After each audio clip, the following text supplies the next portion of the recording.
You are addicted to something. Is it the food? Is it complaining? The compulsive thinking towards satisfying the short-term gratification?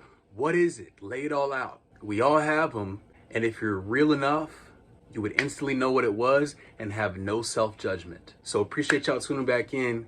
Jivan here, and today we're gonna have some real conversation that's relevant to everyone's discussion, everyone's life situation, addiction. Let's just jump straight into it.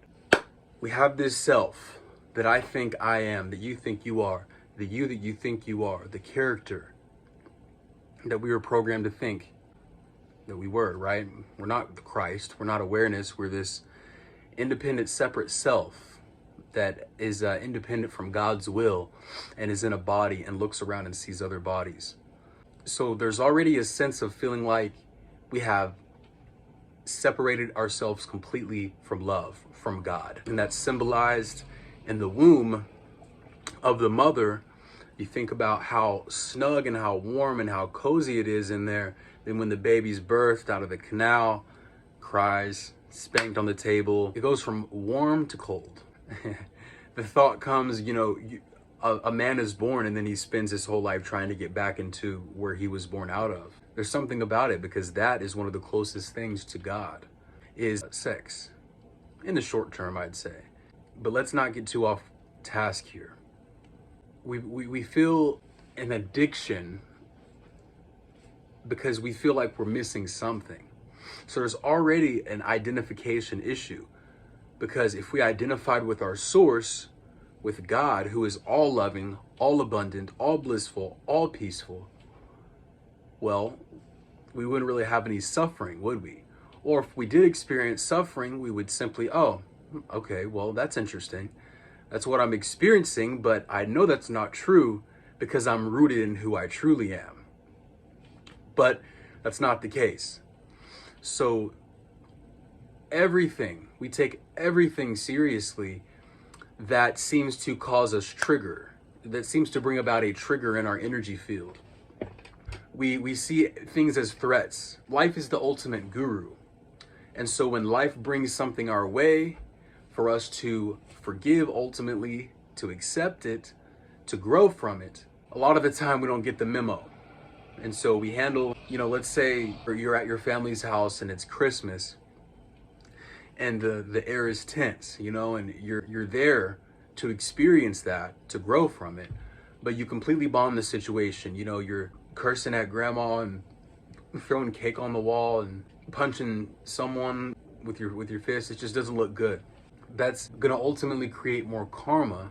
And after that, you have whatever you do to cool down, whatever you do to ease the nerves. There are healthy ways of doing that. There are healthy, non-addictive, societally okay ways of calming your nerves after being triggered or a high stimulus event. Meditation, cold showers, vigorous exercise. But all of those being some effort. There's some amount of effort you have to put in, some amount of pain you have to go through.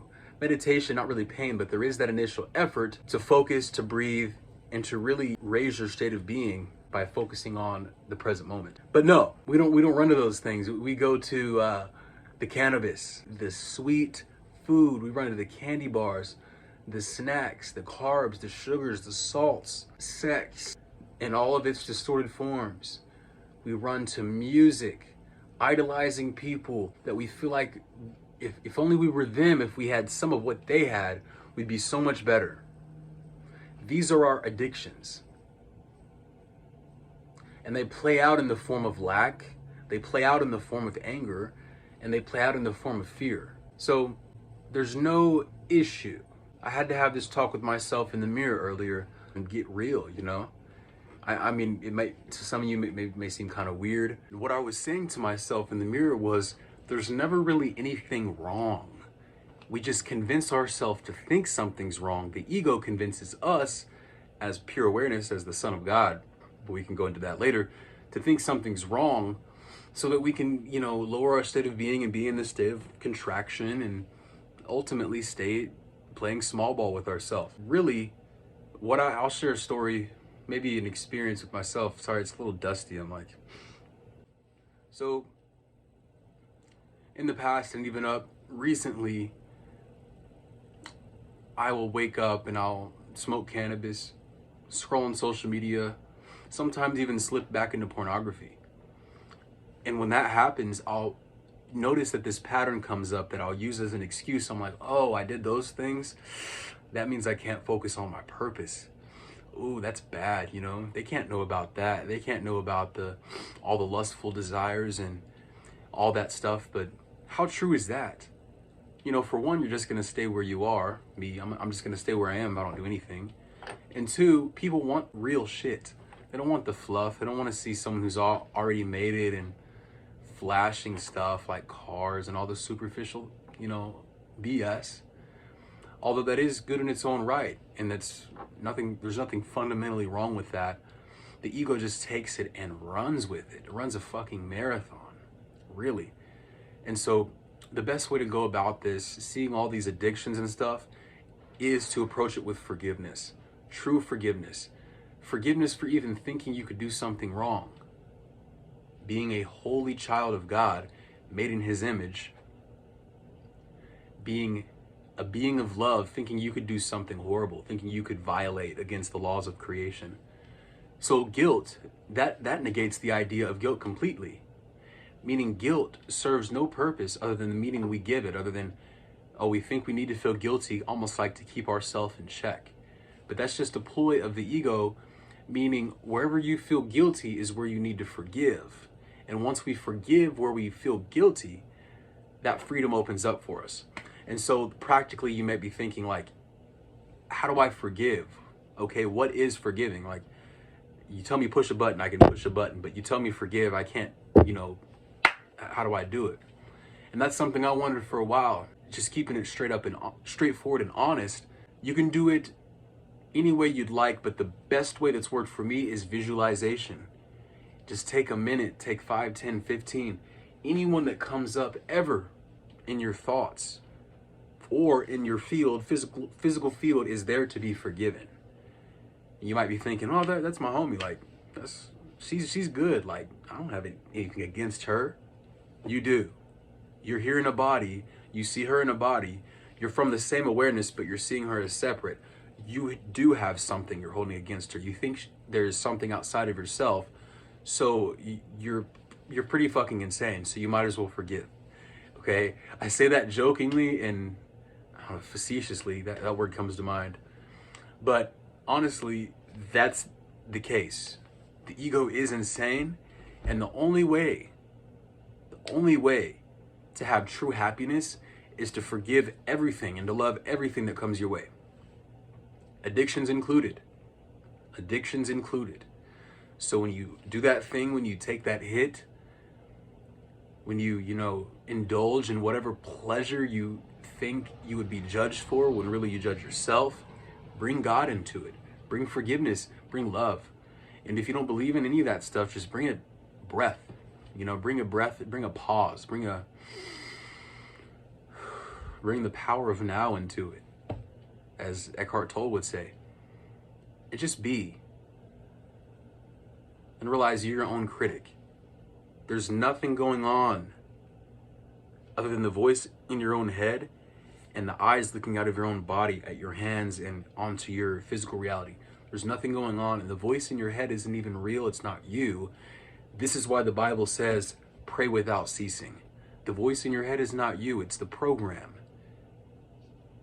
There is the still small voice. But often you need to pray. You need to really listen past the screeching screams and wails of the ego. And the ego is not really your enemy. The real paradox here is to love the fuck out of it, to love the shit out of it, love it so much to where it has no choice but to merge back into the oneness that you truly are. All right? So what else is there? Like, what else do y'all can comment, if y'all someday see this video, that's it. That's distilled from every teaching that I've ever been taught how to deal with addiction from a practical perspective. I'm still going through it too. I'm not some guru at the top of the mountain. I'm like, a friend sitting here giving you advice, telling you here's the best way to go about it. What I find personally as a man is that when I am on my purpose, when I'm retaining my sexual energy, when I'm fasting more, when I'm exercising more, and believe me, I have to do a lot. I have to exert a lot of energy, or else I'm gonna want to expend it. I'm gonna want to fall back into old addictions and cope, because it's painful to not be as great as you know you are. And I think, and it's painful because that takes responsibility. With great power comes great responsibility. Spider-Man? Anybody? So that's it, guys. You know, and I really intend to bring God into everything. I was thinking about this when I recorded the video yesterday, talking about my relationship. I'm like, you know, one thing I wish I would have mentioned is bring God into everything, bring love into everything. This is about love, coming back into unity, and coming back to realizing who we truly are, and that's the Christ. That is the pure awareness that you truly are, beyond the filters, beyond the mental activity of identifying. The love that you feel, it's an energy that we really are. Energy cannot be created or destroyed, only transferred. So what do you think happens when we leave this shell? You think we're just a shell? There's no way. A Course in Miracles, a big lesson, a big portion of the workbook lessons is, I am not a body, I am free, for I am still as God created me. Get a load of that. I am still as love created me. So let's do a quick summary, can we? Shall we? Any addiction that happens, it's okay. Being in the human condition is an addiction. The world is an addiction. Like that Nas song. The way to not go about it is to condemn yourself, judge yourself, listen to judgments of other people, go into the ways of the world and seek out other means, other addictions to try to cope with that addiction. And now you're in a clusterfuck of material things, magic things, as the Course would say, that just don't work. And I'm going to be careful how I say this, is because I'm still learning. Naturally, I want to be like, what is best is, but what I found to resonate most with me is to still do your addiction. Don't try to cut it cold turkey, and now you have all this resistance, because resistance is no good. Different conversation, but it's better to not be in resistance. Just be present, be loose, be free. Do your vice, do your addiction, whatever it is, but be very, very present at what's going on as you do it. Are you kicking yourself in the foot? Are you listening to music that could be talking down on you, but you don't really know it, right? Music making you feel good, so you associate good feelings with the cannabis or with whatever is the addiction. And honestly, let's define an addiction.